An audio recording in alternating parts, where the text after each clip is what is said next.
ang Philippine National Police, yung mga coastal barangay ng Legazpi City kagaya ng Barangay Baybay, Sabang at San Roque.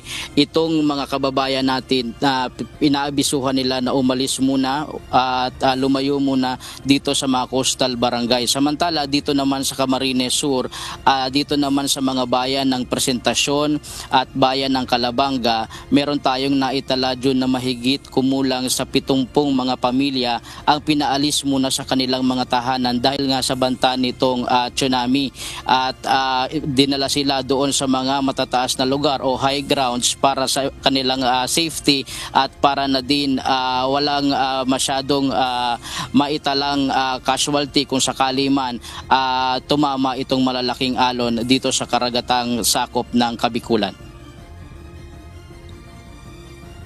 June, nag-ikot kanina sa mga baybaying lugar sa Daet Camarines Norte ang Bureau of Fire Protection Region 5 upang paalalahanan ang mga residente na lumikas dahil sa banta ng tsunami. Kaninang umaga, nagpalabas ng advisory ang Philippine Institute of Volcanology and Seismology of PHIVOLCS kung saan nagbabala ito na maaaring makaranas ng kulang sa 1 metrong tsunami wave ang ilang coastal areas sa bansa na sakop ng Pacific Ocean. Kasunod ito ng naitalang 8.8 magnitude na lindol na tumama sa silangang bahagi ng Russia.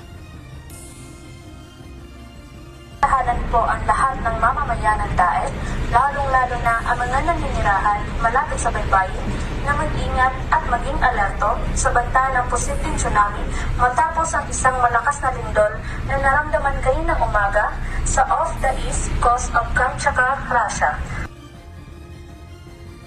Sa Camarines Sur naman, inactivate ng mga lokal na pamahalaan ang kanilang 24/7 Operation Center para i-monitor ang sitwasyon sa mga coastal areas at pinastandby rin ang emergency responders upang agad na masaklolohan sakaling kailanganin ng rescue operation. Ilang mga residente ang maagang pinalikas dahil sa posibilidad na tumaas ang tubig mula sa dagat. Sa Legazpi City naman sa Albay, naging katuwang ang pulisya para abisuhan ang mga residente at maging ang mga mangingisda na maging handa sa paglikas, at pinaiiwas rin muna na lumapit sa mga coastal area. Sa isang video na ibinahagi kanina ng Cagayan Public Information Office na kuha mula sa bayan ng Kalayan, makikita at maririnig ang malalakas na hampas ng alon sa baybayin.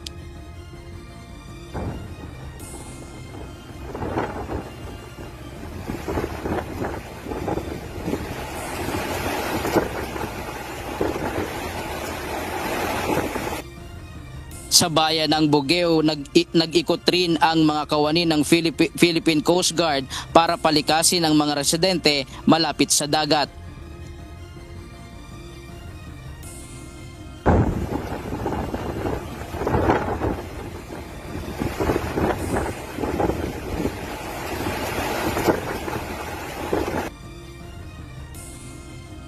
Habang nagpatupad rin ng preemptive evacuation ang ilang district hospital sa Cagayan na malapit sa baybaying dagat, kasama rin sa inilikas ang kanilang mga pasyente at dinala sa Cagayan Breeding Station. Gayunman, nakaalerto pa rin ang iba pang mga ospital sa lalawigan para tumugon sa posibleng epekto ng tsunami.